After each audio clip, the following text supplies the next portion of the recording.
পাঁচাটা তেলবাজদের আমরা বলতে চাই, নিজের যদি ঘর থাকে, নিজেরা যদি কোন পেট থেকে এসে থাকেন, নিজেদের কোন যদি সন্তান থাকে, তাদেরকে গিয়ে জিজ্ঞাসা করুন যে আপনার ওই মেয়ের সন্তান, আপনার স্ত্রী, আপনার ওই মা, আপনার এভাবে একজন বোনকে, একজন মেয়েকে এভাবে গালি দেওয়াকে সমর্থন করে কিনা। আমরা স্পষ্ট করে বলি, এই বাংলাদেশে, এই বাংলাদেশের বাইরে যে আওয়ামী লীগের দোসররা, খুনিরা এভাবে আমাদের বোনদেরকে অশ্রাব্য ভাষায় গালি দিয়ে তাদের মনোবলকে নরম করতে চায়, তারা মনে রাখুক আমাদের বোনেরা তাদের বিরুদ্ধে আরো শক্ত প্রাচীর হয়ে আগামীতে নামবে ইনশাআল্লাহ।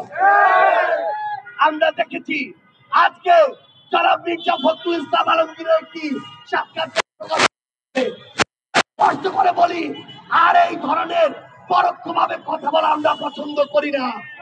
আমরা তাদের কাছে জানতে চাই, ক্ষমতায় আসার জন্য জনগণের আস্থা যখন প্রতিনিয়ত হারাতে বসেছে, তখন কি আবার তারা ভারতের সাথে নেগোসিয়েশন করে, তাদেরকে খুশি করে, আওয়ামী লীগকে চাপড়ে জাতীয় সাথে নেগোসিয়েশন করে তারা বাংলাদেশে নতুন করে ক্ষমতায় আসতে চায় কিনা?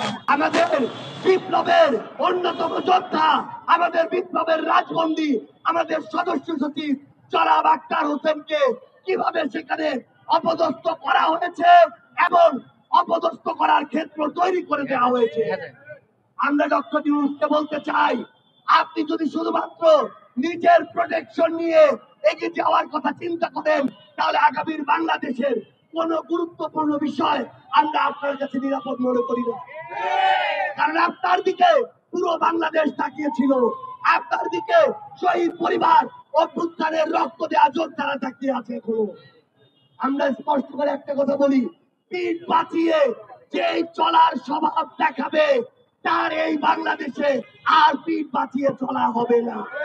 আমরা আগামীর বাংলাদেশকে রিফাইন বাংলাদেশের দিকে নিয়ে যাব, যেই বাংলাদেশে কোন ফ্যাসিস্ট কিংবা ফ্যাসিস্টের দোসরের জায়গা হবে না। আমরা আপনাদেরকে স্পষ্ট করে বলি, আগামীর বাংলাদেশে নির্বাচন থেকে শুরু করে প্রত্যেকটি গুরুত্বপূর্ণ সিদ্ধান্ত, প্রত্যেকটি রাজনৈতিক দলের মত যদি জনগণের বিপক্ষে যায়, তাহলে জাতীয় নাগরিক পার্টি এনসিপি রাজনৈতিক ভাবে রাজপথে তার প্রত্যেকটি জবাব দিবে। সে পর্যন্ত আপনারা সবাই এই বাংলাদেশ পন্থার পক্ষে থাকবেন, জনগণের পক্ষে থাকবেন, বিপ্লবের পক্ষে থাকবেন। ইনকিলাব জিন্দাবাদ, জাতীয় নাগরিক পার্টি এনসিপি জিন্দাবাদ।